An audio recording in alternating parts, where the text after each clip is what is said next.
오늘의 주요 뉴스입니다.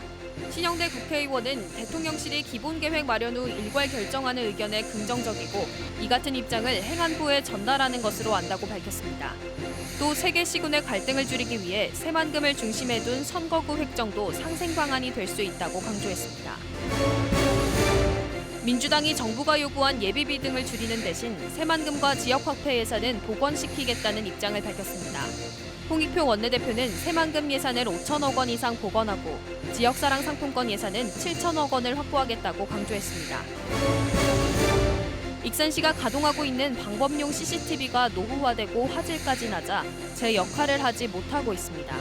범죄 예방과 대응 효과를 높여 시민 안전을 확보해야 할 방범용 CCTV의 성능 개선이 시급합니다.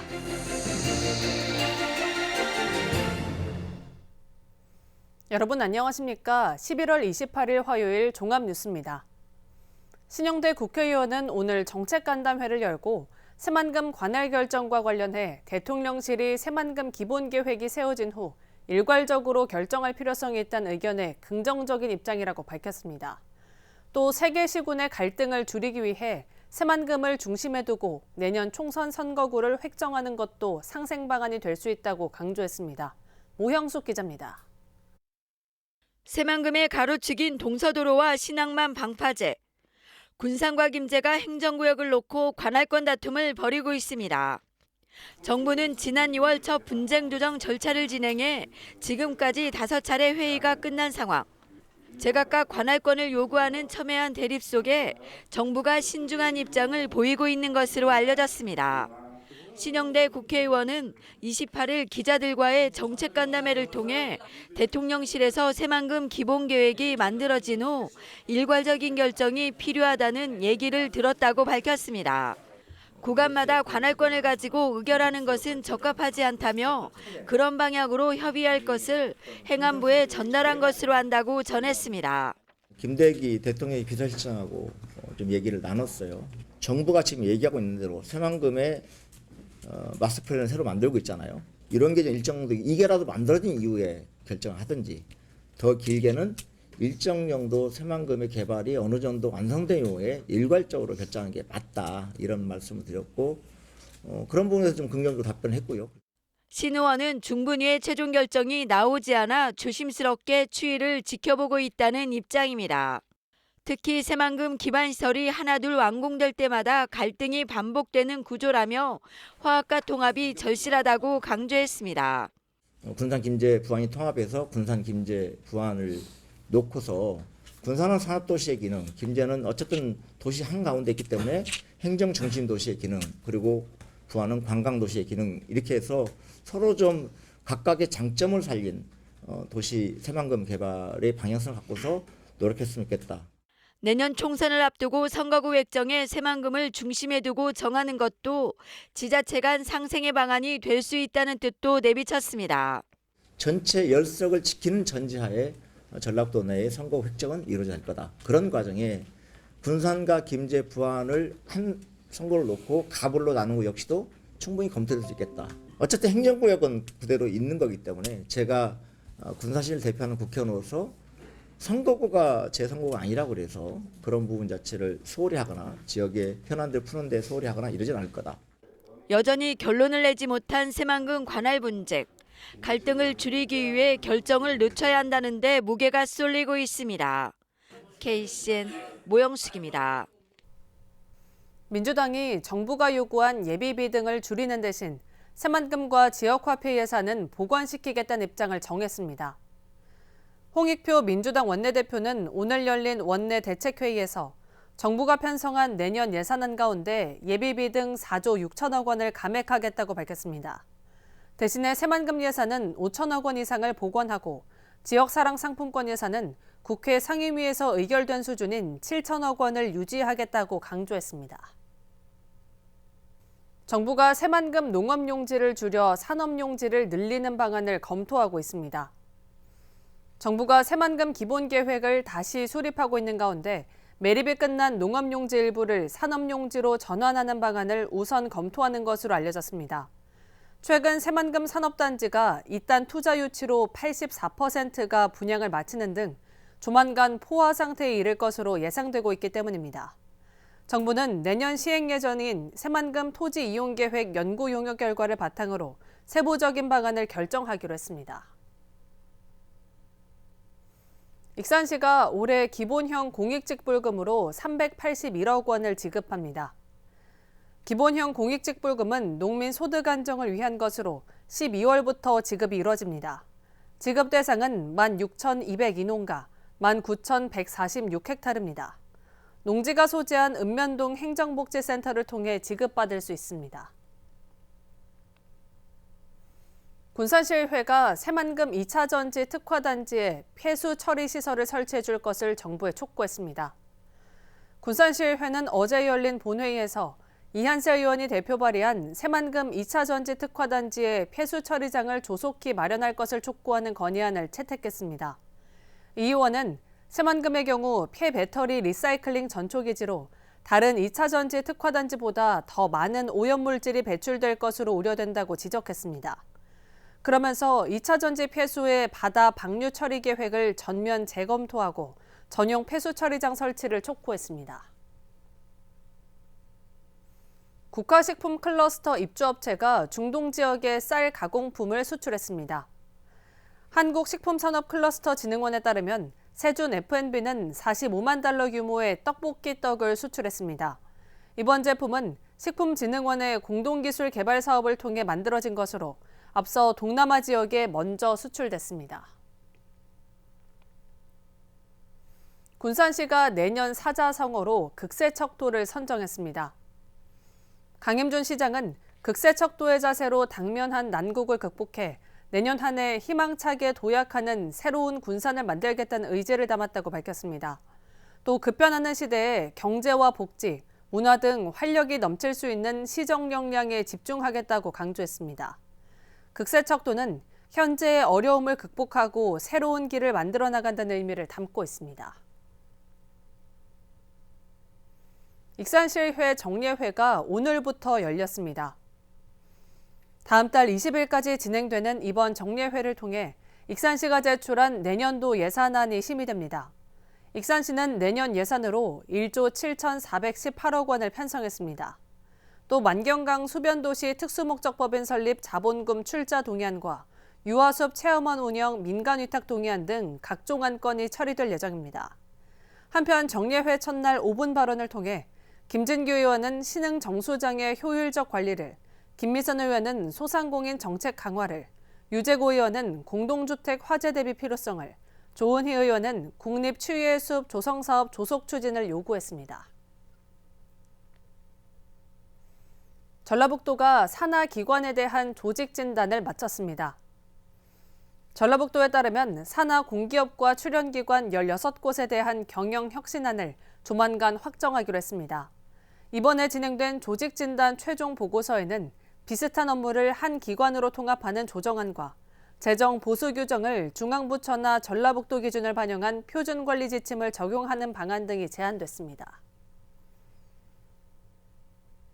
익산시가 가동하고 있는 방범용 CCTV가 노후화되고 화질까지 낮아 제 역할을 하지 못하고 있습니다. 범죄 예방과 대응 효과를 높여 시민 안전을 확보해야 할 방범용 CCTV의 성능 개선이 시급합니다. 최정호 기자입니다. 도심이나 농촌마을에 가면 흔히 볼 수 있는 방범용 CCTV. 익산 관제센터가 들어서면서 지난 2011년부터 구축된 방범용 CCTV는 6,107대에 달합니다. 조달청구시를 보면 방범용 CCTV 내구 연한은 7년. 하지만 익산은 전체 방범용 CCTV의 30%인 1,800대가 내구 연한을 훌쩍 넘겨 성능이 떨어진 상태입니다. 내구 연한이 남아있어도 낮은 화질이 문제입니다. 현재 운영되고 있는 익산 지역 모든 방범용 CCTV의 화질은 200만 화소. 원거리 영상을 확대했을 때 화면 깨짐 현상이 발생하고 사람 이목구비나 차량 번호 식별이 어렵다는 단점이 있습니다. 사람 이목구비를 특정하거나 차량 번호까지 확인하기 어려움이 있습니다. 때문에 신규 설치 및 교체 시에는 최소 300만 화소 이상으로 설치를 해야 합니다. 이처럼 제 역할을 못하는 방범용 CCTV이다 보니 성능 개선이 시급해지고 있습니다. 그렇지 않으면 시민 안전이 위협받을 수 있기 때문입니다. 특히 AI 기술이 발달하면서 이상행동 감지 기능을 갖춘 지능형 CCTV 운영도 가능해졌습니다. 이미 전주와 군산은 학교 주변이나 범죄 취약구역 등에 지능형 CCTV를 도입했습니다. 전주시는 기존 CCTV에 AI 기술을 탑재하는 방식으로 880대의 지능형 CCTV를 설치해서 범죄와 대응에 큰 도움을 받고 있습니다. 이에 대해 익산시는 내년에 새 CCTV 설치 예산으로 7억 원을 편성했다고 밝혔습니다. 또 예산 부담으로 한꺼번에 성능 개선을 할 수 없어 정부 공모 사업 등을 통해 순차적으로 추진해 나갈 방침입니다. 이제 공모사업 쪽으로도 지금 하고 있는 게 있어가지고요. 그런 식으로 좀 저희가 준비는 하고 있는데 범죄를 예방하고 사각지대를 없애기 위해 가동되고 있는 반범용 CCTV.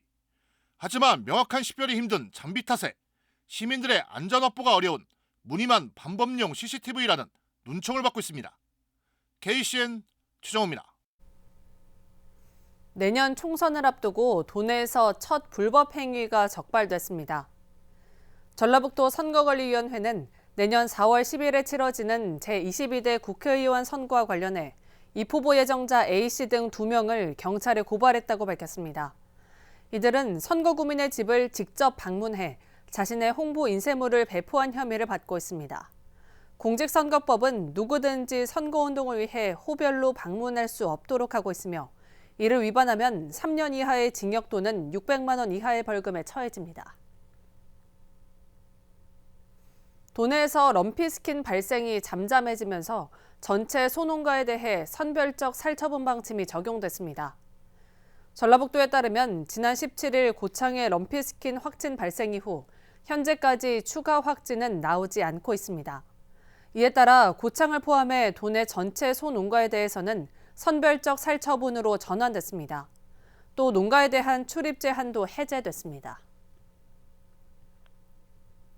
도내에서 매년 아동 실종 사건이 끊이질 않고 있지만 지문 사전 등록은 저조한 것으로 나타났습니다. 전북경찰청에 따르면 지난 2019년부터 지난달까지 도내에서 발생한 18세 미만 아동 실종 신고 접수 수는 모두 2,934명으로 집계됐습니다. 하지만 실종 아동을 찾는 데 효과적인 지문 사전 등록은 지난달 말 기준 66.9%에 불과했습니다. 이는 지문 사전 등록제가 의무가 아니고 희망자에 한해서만 등록되기 때문입니다. 법무부 군산보호관찰소가 보호관찰 기간에 무단으로 가출하고 폭력 등 범죄를 저지른 10대 소년을 광주 소년원에 유치했습니다.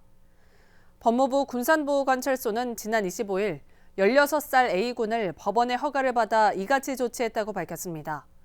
A군은 지난 7월 법원으로부터 2년 동안 보호관찰 명령을 받았지만 2달 뒤인 지난 9월부터 가출해 보호관찰을 기피해왔습니다. 또 가출한 뒤 또래들과 폭력과 절도 등 추가 범행을 저지른 것으로 알려졌습니다. 익산시가 무인 측정기를 확충하는 등 악취 발생 감시를 강화했습니다. 최근 동산동과 인화동 일대에 악취 포집이 가능한 무인 측정기 2대를 확충했습니다. 이번에 설치된 측정 장비는 국가산업단지와 김제 용지면에서 도심 쪽으로 유입되는 악취를 집중 감시하며 실시간 측정 결과를 24시간 악취관리 시스템인 익산악취24로 전송합니다. 이로써 익산시 관내에 설치된 무인 측정기는 21대로 늘었습니다. 한편 지난 5월부터 6개월간 접수된 악취 민원 건수는 1년 전과 비교해 40%가 줄었습니다. 계속해서 전북권 뉴스입니다. 정읍의 한 선박 엔진 부품 제조 공장에서 60대 노동자가 작업 중 추락해 숨졌습니다.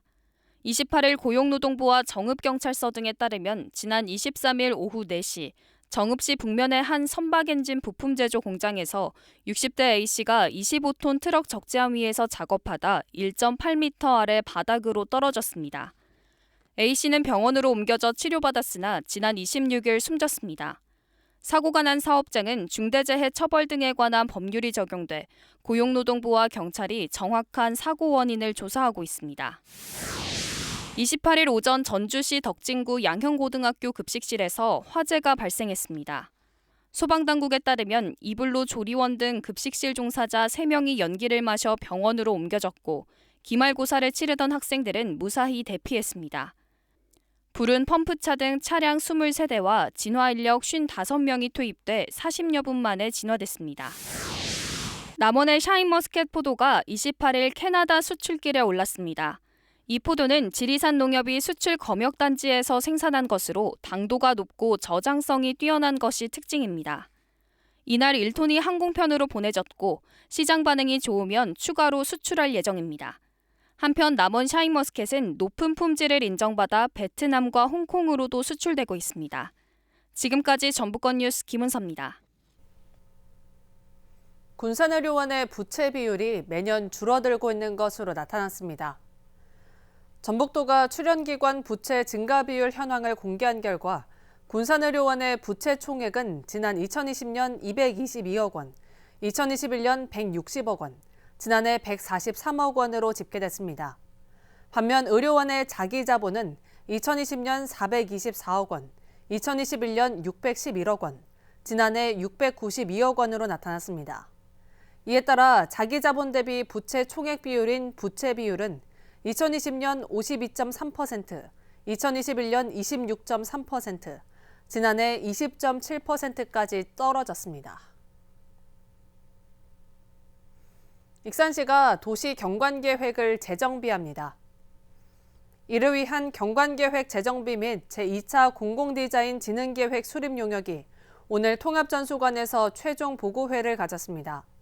이번에 수립된 경관계획은 고도의 역사성을 지키면서 익산의 다양성을 수용하는 방향으로 설정됐습니다. 익산시는 새로운 도시경관계획에 대해 30일간 주민열람을 거쳐 확정할 계획입니다. 익산시의회가 겨울을 맞은 지역 소외계층을 위해 오늘 연탄 나눔 봉사 활동을 펼쳤습니다. 최종호 의장을 포함한 익산시의회 의원 전원은 익산시 노인종합복지관에 연탄 1000장을 기탁했습니다. 특히 익산 모현동의 소외계층 가정을 의원들이 직접 방문해 연탄을 나눠주는 등 봉사활동을 펼쳤습니다. 익산시의회는 겨울나기에 힘들어하는 소외계층을 위해 봉사활동과 지원정책 강화에 더욱 힘을 쓰기로 했습니다. 우리 의원들의 손과 손으로 전해진 연탄이 사랑의 온기가 되어 우리 이웃들의 마음까지 전해지길 바랍니다. 앞으로도 익산시의회는 지역사회에 희망을 키우는 나눔 활동에 더욱 관심과 애정을 가지고 적극 동참하겠습니다. 새만금 2차 전지 산업 활성화를 위한 전문가 컨퍼런스가 오늘 군산대에서 열렸습니다. 이날 컨퍼런스를 통해 새만금 2차 전지 산업 현황과 에너지 신산업이 무엇인지에 대한 자세한 설명이 이뤄졌습니다. 특히 비나텍과 대주전자재료, 이피캠텍, 넥스젠 등 2차 전지 관련 업체들이 참가해 기술 발전 상황과 제품 제조 현황, 앞으로의 시장 동향 등에 대해 발표했습니다. 한편 군산대는 2차 전지 산업 활성화와 인재 양성 등을 위해 내년부터 전문 학과를 개설합니다. 다음은 우리 동네 소식입니다.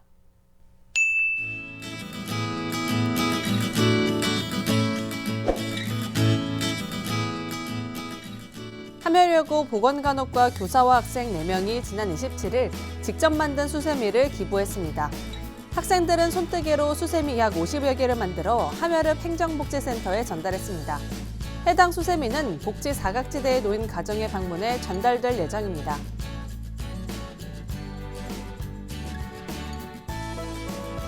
회안면 이장협의회가 추운 연말 어려운 이웃을 위해 사용해달라며 성금 100만 원을 기탁했습니다.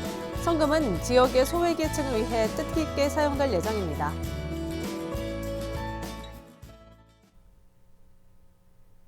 이어서 내일의 날씨입니다.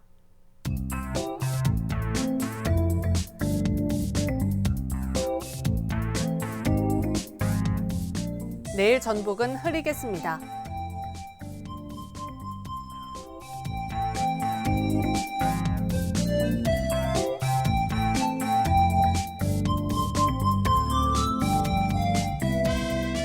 내일 도내 기온은 영하 3도에서 출발해 9도까지 오르겠습니다.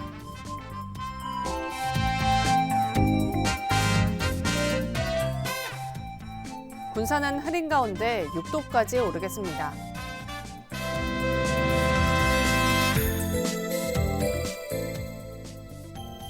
익산도 흐린 가운데 6도까지 오르겠습니다.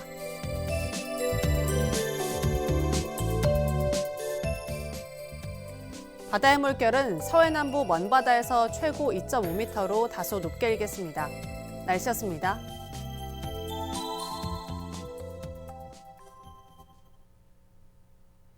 이상으로 KCN 종합뉴스를 마칩니다. 정확한 보도로 늘 함께하겠습니다. 시청해주신 여러분 고맙습니다.